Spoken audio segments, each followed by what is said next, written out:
So hello positive people, welcome to another video. तो इस video में अपन क्या बात करने वाले हैं, इस वीडियो में अपन नीट के लिए जो है इंपॉर्टेंट न्यूमेरिकल्स देखने वाले हैं ग्रेविटेशन चैप्टर से। ठीक है। सबसे पहला अपने पास न्यूमेरिकल आता है ये क्या बोलता है, time period of satellite is 24 hour at a height of 6 RE। अब RE जो है वो रेडियस ऑफ अर्थ है, मतलब अगर वो 6 टाइम्स रेडियस ऑफ अर्थ के ऊपर हाइट पे तो उसका टाइम पीरियड है 24 आवर। अगर वो अर्थ के सरफेस से 2.5 RE के ऊपर है तो टाइम पीरियड क्या होगा ये पूछा है। ठीक है, मतलब जब वो 6 RE के ऊपर था तो टाइम था 24 आवर। यही है ना? नहीं, ये नहीं है। देखो, रेडियस ऑफ अर्थ ये और इसके ऊपर 6 टाइम्स ऑफ RE, मतलब टोटल हाइट कितना हुआ सेंटर से 7 RE, मतलब 6 RE प्लस RE जो है उतने हाइट पे टाइम पीरियड 24 आवर है सैटेलाइट का। आपने क्या पूछा है, RE प्लस 2.5 RE पे टाइम पीरियड कितना होगा। ठीक है, ये अपने को पता लगाना है। समझ गए? हाँ ठीक है, समझ गए। तो टाइम पीरियड और इस डिस्टेंस के बीच का रिलेशन क्या होता है, तो केपलर का थर्ड लॉ क्या बोलता है कि टाइम पीरियड का square is directly proportional to इस a का क्यूब। तो time period is directly proportional to a to the power 3/2। यही होता है, बिल्कुल यही होता है। ठीक, ये होता था कि उल्टा होता था यार? यही होता था। अब देखो, यहाँ पे रेडियस कितना हो जाएगा 7 RE, यहाँ कितना 3.5 RE। तो अपन T1 by T2 is equals to 24 by T2 is equals to a to the power 3/2, मतलब इसके कंडीशन में 3/2 क्या होगा 7 RE टू द पावर 3/2 अपॉन 3.5 RE टू द पावर 3/2। ठीक है, RE से RE कट जाएगा, ये इससे 2 टाइम्स कट जाएगा, 2 टू द पावर 3/2 हो जाएगा। ठीक है, तो 2 टू द पावर 3/2 को और क्या लिख सकते हैं, 2 इंटू 2 इंटू 2, 2 इंटू 2 इंटू 2, ये क्यूब हो गया, मतलब 8 टू द पावर 1/2, मतलब क्या उसको 2√2 लिख सकते हैं। समझो ध्यान से, 2 टू द पावर 3/2 है, अगर मैं 3 को अंदर ले आऊँ तो 2 इंटू 2 इंटू 2, 2 का क्यूब हो गया, 2 का क्यूब होता है 8 to the power 1/2, that is 2√2 लिख सकते हैं इसको। तो T2 इज इक्वल्स टू हो जाएगा 24 इंटू 24 डिवाइडेड बाय 2√2। यहाँ से ऐसे काटूंगा तो आएगा 12, √2 से काटूंगा तो आएगा 6√2। तो 6√2 इसका आंसर है, दैट इज ए वाला ऑप्शन करेक्ट। ठीक है, होप समझ में आ गया होगा, धीरे ही समझाया हूँ। अब इसकी बात करते हैं कि एक बॉडी वेट करता है 72 न्यूटन सरफेस ऑफ अर्थ पे। ठीक है, ग्रेविटेशनल फोर्स उस पर कितना लगेगा at height half of radius of earth, मतलब अगर वो यहाँ पे तो वेट कितना है 72 न्यूटन। अब वो R/2 पे आ गया यहाँ पे बाय 2 और रेडियस ऑफ अर्थ कितना है R है, तो अब उसका वेट कितना होगा वो अपने को बताना है। इनिशियल वेट है 72 न्यूटन। ठीक है, अब ध्यान से देखना, क्या चीज़ ध्यान से देखना बोल रहा हूँ, G का एक फॉर्मूला होता है, अगर हाइट ऊपर जाता है तो क्या, G' is equals to G into 1 upon R plus H, R upon R plus H।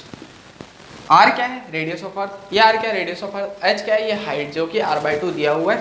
ठीक है, अगर किसी हाइट h पे जाते हैं और वहाँ पे अपने को नया gravitational acceleration due to gravity निकालना है तो इस फॉर्मूले से निकालते हैं। ठीक है, तो G' is equals to G into r वैसे का वैसा ही रहेगा, आर प्लस आर बाय 2 हो जाएगा ये। इसको सॉल्व करेंगे तो 2 प्लस 3r बाई 2 ऊपर आ जाएगा, तो ये आ जाएगा g into 3r by 2r by 3r, sorry r से r कैंसिल, 2/3 हो गया, ठीक है 2/3 होगा ना, हाँ 2/3 होगा, एक सेकेंड, यहाँ पे स्क्वायर भी होता है, सॉरी, तो 2/3 का होल स्क्वायर हो जाएगा, तो g डैश हो जाएगा g इंटू 4/9। g कितना होता है? होता है 9.8, 4 इंटू 9.8 अपॉन 9, ये g डैश होता है। तो अब मैं दोनों साइड mg वो कर देता हूँ, ठीक है, तो ये हो जाएगा mg dash is equals to mg into 4/9, ठीक है, ठीक है। अब देखो ये जो mg है क्या वो वेट है? हाँ। क्या वो 72 दिया हुआ है? हाँ। तो w डैश जो है वो 72 इंटू 4/9 लिख सकता हूँ क्या? हाँ, 9 8 ज़ा होगा क्या? और 8 4 ज़ा 32 होता है क्या? हाँ, तो 32 न्यूटन होगा क्या? हाँ, तो ये ए ऑप्शन करेक्ट है। होप समझ में आ गया होगा, धीरे धीरे ही बताया हूँ, आ गया तो स्क्रीनशॉट ले लो। फिर आगे बात करते हैं इन दो क्वेश्चन के बारे में, ठीक है। सबसे पहले इस क्वेश्चन की बात करते हैं। इसमें क्या बोलता है? Acceleration due to gravity at a height 1 kilometre above the earth surface is same as depth d. मतलब अर्थ है, अर्थ से 1 किलोमीटर ऊपर जाएंगे, ठीक है, और अर्थ से डी डेप्थ नीचे जाएंगे, तो जो ग्रेविटेशन है वो सेम हो जाएगा। तो डी डेप्थ की वैल्यू क्या है? हाफ, 1, 3/2, 2, ठीक है। अपने को बताना है इसमें से क्या हो सकता है। सबसे पहले अपने पास अगर एक हाइट है तो जी डैश कैसे चेंज होता है? G is equals to G times of R by R plus H का होल स्क्वायर होता है। R radius of earth, H जो हाइट पे अपन बॉडी ले गए, ठीक है, हाँ ठीक है। लेकिन इसमें एक कंडीशन होता है, जब हाइट बहुत छोटा रहता है आर से, क्योंकि आर है 6400 किलोमीटर और एच है 1 किलोमीटर, तो बहुत छोटा हो गया। तो उस कंडीशन में ये फॉर्मूला ऐसे हो जाता है, g is equal to g into 1 minus 2h by r, ठीक है, ठीक है। और डेप्थ का कैसे फॉर्मूला होता है? g dash is equal to g into 1 minus d by are.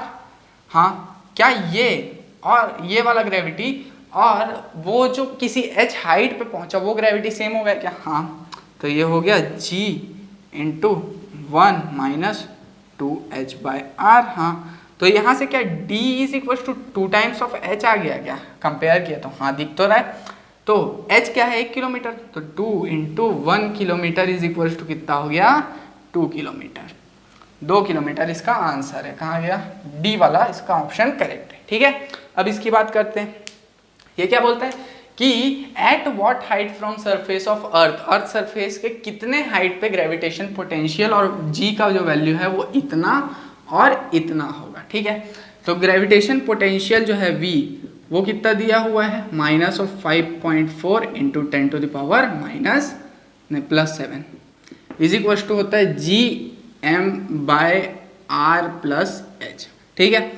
और ग्रेविटेशन g का वैल्यू होता है G M by R plus H का होल स्क्वायर, ठीक है।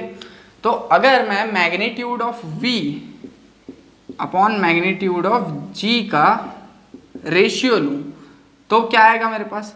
G M by R plus H और आर प्लस एच, तो सब कुछ कट जाएगा और आर प्लस एच बचेगा क्या? हाँ, क्योंकि जी एम इसमें भी है, जी एम इसमें भी है, कट जाएगा g m r plus h इसमें भी है, लेकिन इसमें आर प्लस एच का होल स्क्वायर है, ये नीचे तो ऊपर आ जाएगा, आर प्लस एच के होल स्क्वायर से एक आर प्लस एच कट जाएगा, तो आर प्लस एच बचा, ठीक है, ठीक है। अब अपने को क्या निकालना है? एच। आर का वैल्यू क्या पता है क्या अपने को? हाँ, तो v बाई जी का वैल्यू निकाल लेते हैं सबसे पहले। तो v बाई जी का value 5.4 into 10 to the power 7 upon g का वैल्यू कितना हो जाएगा? g का वैल्यू कितना दिया है? 6 मीटर पर सेकेंड, तो 6। अब इसको कैसे सॉल्व करेंगे? यहाँ पॉइंट हटाएंगे, यहाँ 60 डालेंगे, ये 9 टाइम्स ये 10 टाइम्स, 6 9 ज़ा 54, 6 10 ज़ा 60, एक 10 से यहाँ का ये काट देंगे, ये 10 टू पावर 7 था तो ये 10 टू पावर 6 हो जाएगा। इतना आ गया, हाँ आ गया। अब h is equals to 9 into 10 to the power 6 into मतलब माइनस 6400 किलोमीटर होता है, उसको मीटर में करेंगे तो 6.4 into 10 to the power 6 metre में आता है। तो हाइट कितना हो जाएगा 2.4 into 10 to the power 6 metre या फिर 2400 किलोमीटर। 2400 किलोमीटर है क्या ऑप्शन में? एक सेकंड, कुछ गलत किया, 26, सॉरी 9 में से 6.4 गया तो 26 आया। तो 2600 किलोमीटर जो डी ऑप्शन है वो करेक्ट है। होप इतना क्लियर होगा, इसका स्क्रीनशॉट ले लो, और भी क्वेश्चन है उनको भी देखते हैं यार इन क्वेश्चन की, ठीक है। सबसे पहले इस क्वेश्चन को देखते हैं, ये क्या बोलते हैं, the ratio of escape velocity at earth जो कि वी है to escape velocity at planet VP whose radius and mean density are twice as that of earth is. मतलब अपने को वी बाय वी प्लैनेट का जो है रेशियो बताना है, मतलब एस्केप वेलोसिटी अर्थ पे और प्लैनेट पे उसका रेशियो बताना है।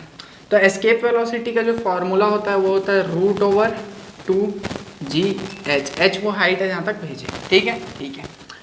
अब इसको थोड़ा सा यहाँ आर रहता है, सॉरी एच नहीं आर रेडियस, ठीक है। तो अब g into r is equal to क्या gm/r होता है? हाँ होता है, क्योंकि gr² is equal to gm होता है। हाँ जिनको पता है, जो ग्रेविटेशन पढ़े हैं उनको पता है कि gm is equal to gm/r is equal to gr होता है, ठीक है ठीक है। अब इस gr की जगह इसको डाल सकता हूँ क्या? क्यों डालना हूँ?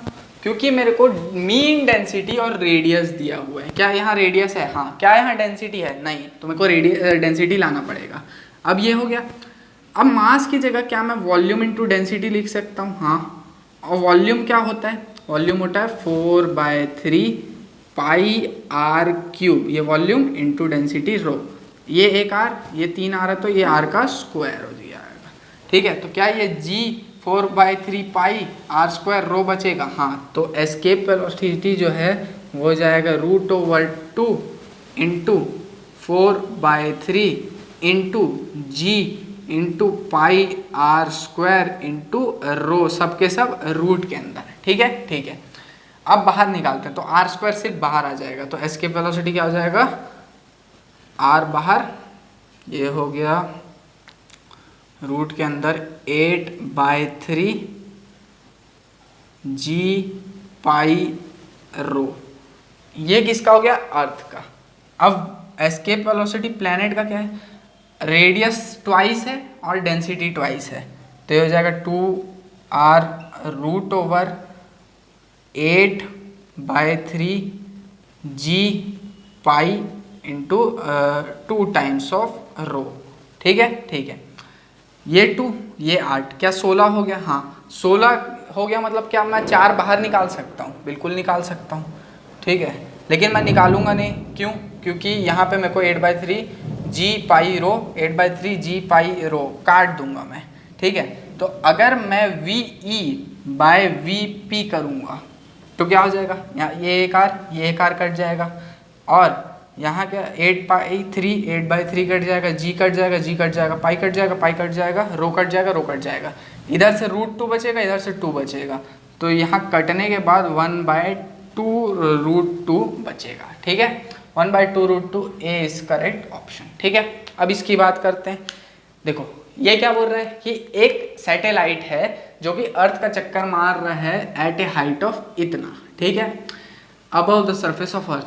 If radius of earth is इतना और एक्सेलरेशन ड्यू टू ग्रेविटी इतना दिया हुआ है, ऑर्बिटल स्पीड पूछा है। ऑर्बिटल स्पीड का जो है अपने पास फॉर्मूला होता है √/gm/r, ठीक है। हाँ बिल्कुल ठीक है।